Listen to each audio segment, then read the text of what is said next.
La Russie pensait détruire de vrais chars. Il s'avère qu'ils ont fait exploser du contreplaqué et du plastique. Le Royaume-Uni envoie maintenant des chars Leur de style Ikea en Ukraine. Des faux emballés à plat qui surgissent rapidement, semblent mortels depuis le ciel et attirent les forces russes à gaspiller des missiles, des obus et des drones sur un appât littéral sur le champ de bataille. Ce n'est pas seulement intelligent, c'est humiliant. Et ça marche. La Russie mord à l'hameçon, célébrant de faux tués et exposant ses propres positions dans le processus. Pire encore, pour chaque 5 vrais chars que le Royaume-Uni envoie, ils envoient 30 faux. Le résultat ? Les troupes russes sont trompées, trollées et démoralisées à une échelle que nous n'avons pas vue dans la guerre moderne. Parce que lorsque votre ennemi peut transformer du carton en chaos, vous avez un problème. Pour commencer, cela humilie les troupes russes, sur le terrain, démoralisant davantage les forces qui sont écrasées par le déploiement réussi de véritables drones et chars par l'Ukraine. La Russie a également subi une humiliation significative, annonçant qu'elle a détruit des cibles importantes pour que l'Ukraine annonce qu'il s'agissait principalement de leurres sans grande valeur. La guerre en Ukraine révèle à quoi ressemblera la guerre à l'avenir au début de la guerre. En 2022, on estime que la Russie a déployé environ 3400 chars et autres artilleries autopropulsées, l'Ukraine étant capable de mobiliser moins de 1000. Ces chars, soutenus par des troupes à pied, allaient toujours faire le gros du travail. Dans une guerre qui concerne l'acquisition et la conservation de territoires, chose que la puissance aérienne, les missiles et les drones seuls ne peuvent pas faire. Cela a fait des chars et de l'artillerie autopropulsée certains des atouts les plus précieux sur le champ de bataille. Par conséquent, l'Ukraine s'est efforcée de construire ses bataillons, important des chars et de l'artillerie de ses alliés occidentaux. Elle a augmenté ses bataillons à environ 1600 aujourd'hui. On pense qu'ils comprennent 1114 chars et 658 pièces d'artillerie automotrice. Pendant ce temps, la Russie a du mal à conserver son avantage en matière de munitions. Selon les données mises à jour du site de défense néerlandais Open Source Intelligence Oryx, la Russie a perdu un total de 3983 chars depuis le début de l'invasion à grande échelle, y compris 2905 détruits, 159 endommagés, 386 abandonnés et 533 capturés. Les lourdes pertes de chars sont principalement dues à l'utilisation par la Russie de vieux chars de l'ère soviétique, qui ne font pas le poids face à la technologie moderne de l'Ukraine. On estime qu'une part significative, peut-être aussi élevée que 75% de la flotte de chars de la Russie est constituée de modèles soviétiques plus anciens, comme le T-55, T-62 et T-72. Contrairement aux idées reçues, les chiffres dans ces désignations ne représentent pas l'année de production, mais indiquent plutôt la série de modèles. Par exemple, le T-54 a commencé sa production dès 1947. Les chars que la Russie sort de ses réserves pour remplacer les pertes sont d'anciens chars qui ont été remis à neuf. Deuxièmement, les avancées rapides ont laissé les équipes logistiques incapables de répondre aux besoins de soutien de l'artillerie autopropulsée, les laissant isolés et vulnérables aux attaques. Surtout maintenant que le bruit des hélices de drones est devenu monnaie courante sur le champ de bataille. L'Ukraine et la Russie lancent désormais des millions de drones, à la fois comme outils de reconnaissance pour identifier des actifs de chars précieux, et comme destructeurs avec de petites ogives attachées qui peuvent être larguées sur les chars depuis le ciel. Par conséquent, les chars des deux côtés sont plus vulnérables que jamais. Cependant, l'Ukraine a bénéficié de son accès à des équipements plus modernes fournis par l'OTAN, en particulier des systèmes d'artillerie avancés, qui peuvent être déployés, tirés et relocalisés rapidement, réduisant la vulnérabilité aux contre-attaques.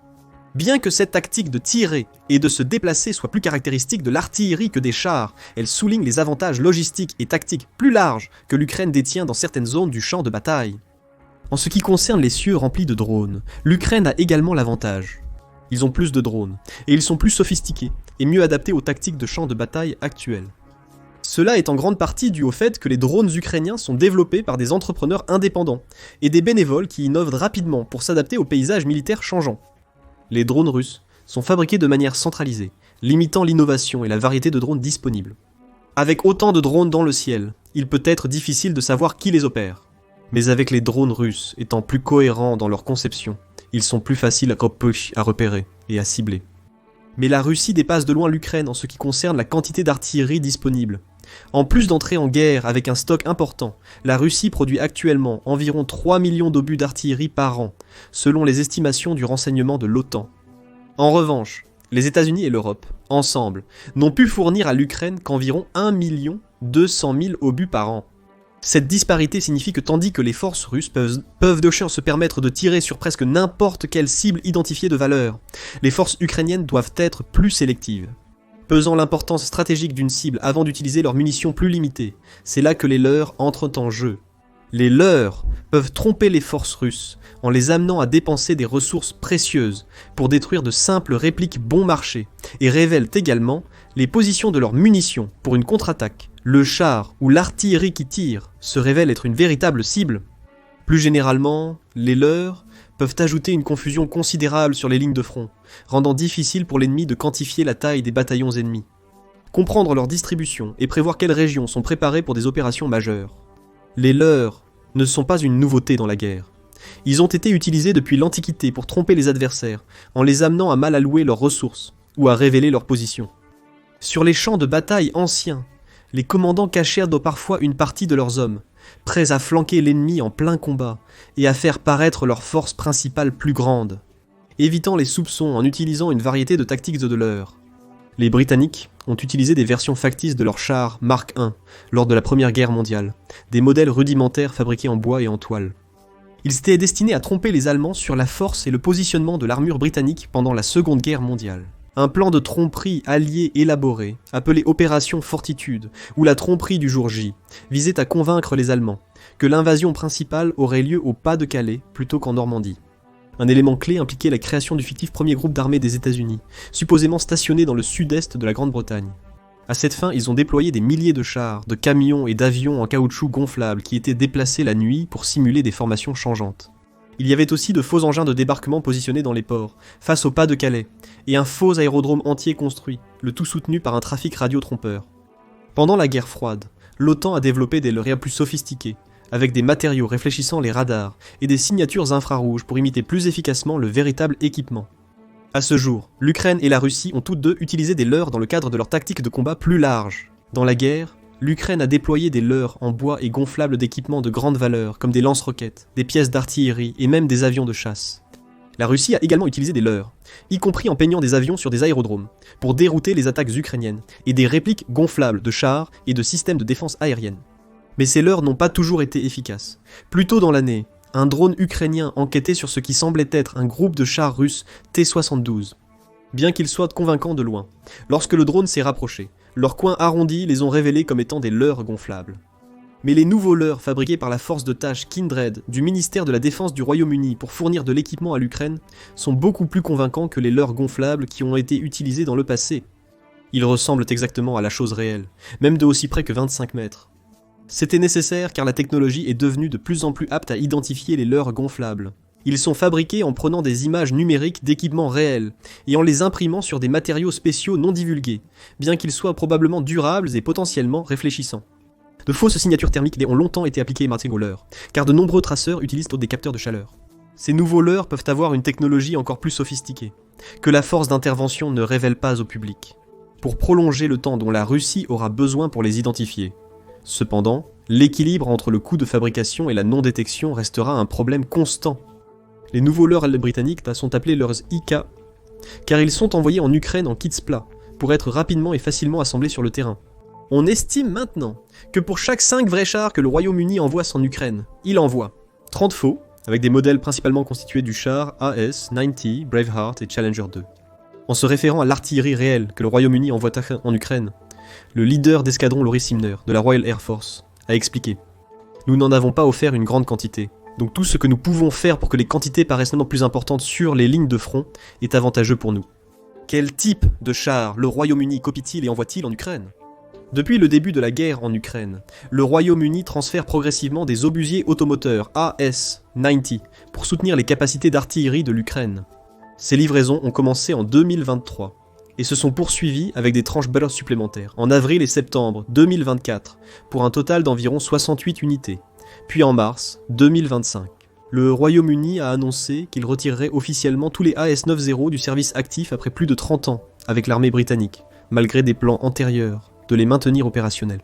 Dans les années 2030, à son apogée, le Royaume-Uni a exploité 89 AS, 90S entre 2016 et 2022, bien qu'une partie seulement soit restée en usage actif au moment des transferts.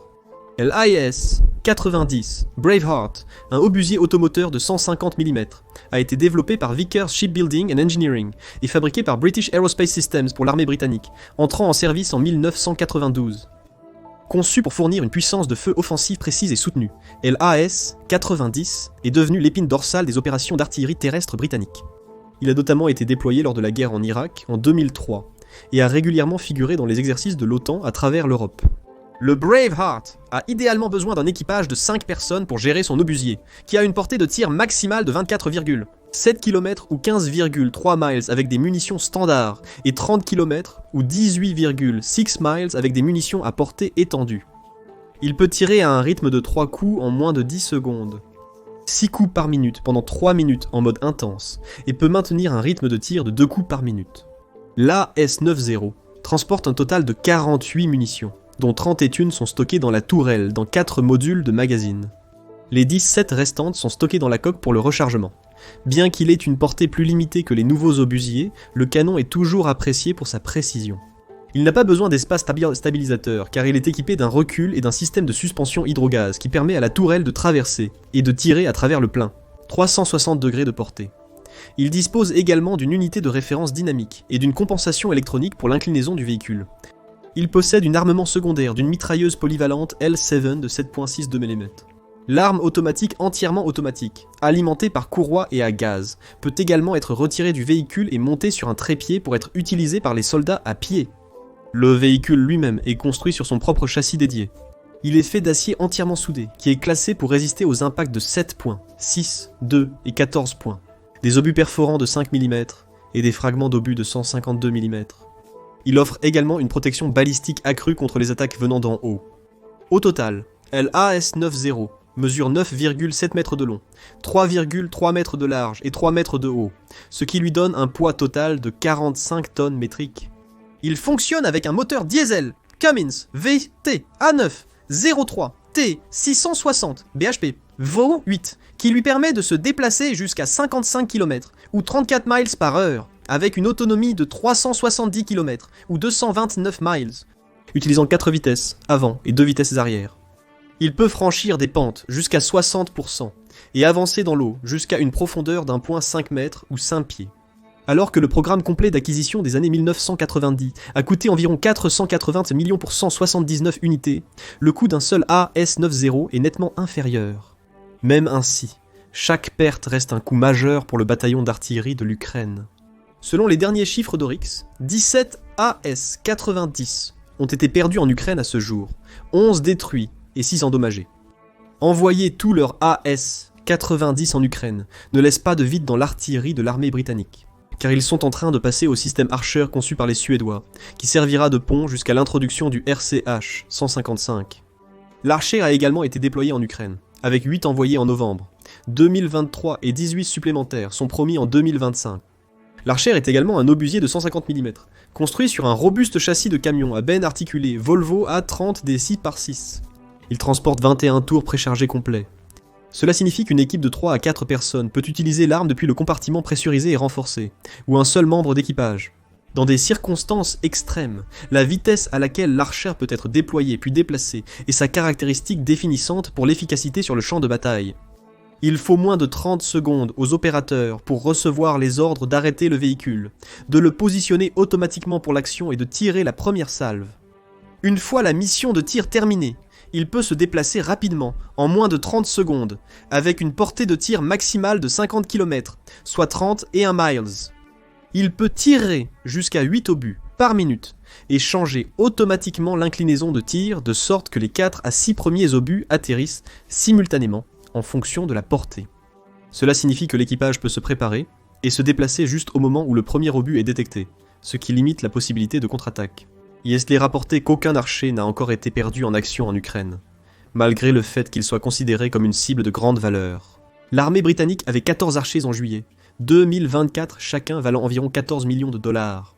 Ces derniers agissent comme une solution temporaire pendant qu'un programme conjoint United Kingdom allemand développe le système d'artillerie à roues télécommandé Howitzer 155 mm, connu sous le nom de RCH 155. Cela a été développé par l'entreprise allemande de l'industrie de l'armement KNDS. Il est conçu avec un haut niveau d'automatisation et dispose d'un module de canon télécommandé, ce qui lui permet d'être opéré par un équipage minimal de 2 personnes, un commandant et un conducteur. Bien qu'il ne soit pas entièrement autonome ou télécommandé à ce stade, il est conçu pour des mises à niveau futures, permettant de telles capacités. Le système il est basé sur le véhicule à 8 roues Boxer. Il sera équipé de 30 projectiles prêts à tirer et de 144 charges modulaires pour le rechargement, et un taux de tir de plus de 8 tours par minute. Il aura une portée de 24 à 33 miles, avec des portées plus longues possibles, avec des munitions spécialisées. Avec un poids de combat de 40 tonnes métriques, il aura une vitesse de route rapide, allant jusqu'à 62 miles par heure, et une portée de 434 miles. Environ 54 RCH-155 sont prévus pour être livrés en Ukraine, avec les premières unités déjà reçues, en Allemagne pour la formation, et prévues pour être déployées en Ukraine. Plus tard, en 2025, pendant ce temps, l'armée britannique attend une première commande de 77 unités. Ce nombre pourrait être étendu à un bataillon de près de 300. Chaque RCH est estimé à environ 12 millions de dollars à fabriquer. Il n'est pas clair si les leurres de l'Archer et du RCH trouveront également leur chemin vers l'Ukraine. L'autre équipement que le Royaume-Uni est actuellement en train de reproduire à des fins de leurre est le char Challenger 2, qui joue un rôle crucial dans la guerre blindée. Depuis le début de la guerre, le Royaume-Uni a également envoyé 14 chars Challenger 2 à l'Ukraine. Ces derniers sont considérés comme les principaux chars de combat de l'armée britannique depuis leur introduction dans les années 90. Ils sont conçus pour la puissance de feu et la survie. Le char utilise une armure composite, considérée parmi les plus avancées au monde, avec une armure Cobham de deuxième génération, connue sous le nom de Dorchester Level 2, offrant une excellente protection pour l'équipage de 4 hommes. C'est en partie pour cette raison qu'il pèse un énorme 62,5 tonnes métriques. La tourelle abrite un canon rayé de 120 mm, L30, A1, qui est distinct parmi les chars de l'OTAN, qui utilisent généralement des canons à âme lisse. Cela permet au Challenger 2 de tirer une variété de types de munitions avec une grande précision, y compris des obus à tête écrasante à haute explosivité et des obus à sabots à stabilisation par ailettes perforants. Il est équipé d'un système de contrôle de tir sophistiqué, qui comprend une vue panoramique stabilisée et une imagerie thermique, permettant au char d'engager des cibles à une distance dépassant 5 km avec une grande précision. Il possède également une mitrailleuse coaxiale de 7,62 mm et une mitrailleuse L37A2 de 7,62 mm montée sur la trappe du commandant. Propulsé par un moteur diesel V12, le char a une vitesse maximale de 36 miles par heure sur route et de 24 miles par heure en tout terrain, avec une portée de 279 miles. Le système de suspension hydropneumatique offre une excellente stabilité et maniabilité sur divers terrains. Chaque char Challenger 2 est estimé coûter entre 5 $ et 9 millions de dollars à produire, et au moins 4 ont maintenant été confirmés perdus en Ukraine. Le premier a été détruit par un missile anti-char russe Kornet près de Robertine en septembre 23, avec des pertes ultérieures survenant lors d'opérations en août 24 et janvier 25. Cela inclut des frappes, d'une munition traînante, lancette, et d'un drone vol en immersion, soulignant la vulnérabilité même des chars lourdement blindés à la guerre moderne anti-char et par drone. Il n'est pas clair combien coûte chaque leurre créé par la Task Force Kindred, mais ce sera certainement une infime fraction du coût d'un Challenger 2 ou d'un AS-90. La Task Force Kindred ne produit pas seulement des leurres pour l'Ukraine, c'est une unité spéciale du ministère de la Défense créée en mars 2022, avec pour objectif spécifique d'identifier l'équipement des stocks britanniques qui pourrait être adapté pour un déploiement en Ukraine, faire des recommandations pour l'approbation ministérielle et fournir des conseils à l'armée ukrainienne sur comment utiliser efficacement l'équipement donné. Avec une équipe d'environ 20 membres à ce jour, la Task Force Kindred a donné un éventail de fournitures à l'Ukraine, y compris 300 systèmes électroniques, de brouillage et anti-brouillage essentiels, pour s'engager dans la guerre de drones de plus en plus intense en Ukraine. En raison de la menace de signaux radio brouillés, les développeurs de drones créent des drones dotés de sauts de fréquence automatiques. Cependant, la prochaine grande avancée sera les drones alimentés par l'intelligence artificielle qui n'ont pas besoin de se connecter à la base. Pour les commandes, Kindred a également envoyé 6 véhicules Stormer équipés de lance-missiles Starstreak, qui tirent des missiles solaires à courte portée. Ces derniers peuvent être utilisés comme défense aérienne portable par l'homme ou intégrés dans des systèmes plus lourds. Ils sont conçus pour contrer les menaces provenant d'avions volant à basse altitude, avec une portée allant jusqu'à 5 miles. De plus, Kindred a fourni plus de 12 000 armes anti-chars, y compris des Henlows, des javelots et des pierres de soufre. Le javelot est une munition guidée anti-char qui peut être portée par un seul soldat. Une fois le javelot lancé, il se guide lui-même et lance une attaque de haut en bas pour frapper un char d'assaut par le dessus, là où il est le plus vulnérable. Il utilise également une charge en tandem pour contourner l'armure réactive explosive du char. Il a une portée allant jusqu'à 3 miles Et le javelin a été crédité d'avoir aidé à convaincre la Russie de se retirer de la plupart des grandes villes d'Ukraine. Ces armes puissantes, combinées discordément à des lords très réalistes, pourraient donc créer une condition si déroutante pour la Russie qu'elle pourrait devoir repenser toute sa stratégie. Mais qu'en pensez-vous? Les leurs ukrainiens auront-ils les effets escomptés de désorienter les forces russes et de vider les munitions? Ou la Russie trouvera-t-elle un moyen de détecter ces nouveaux leurs avant qu'ils aient une chance de faire une brèche majeure dans les stocks d'artillerie russe? Faites-nous savoir ce que vous pensez dans les commentaires, et comme toujours, merci de nous avoir regardés.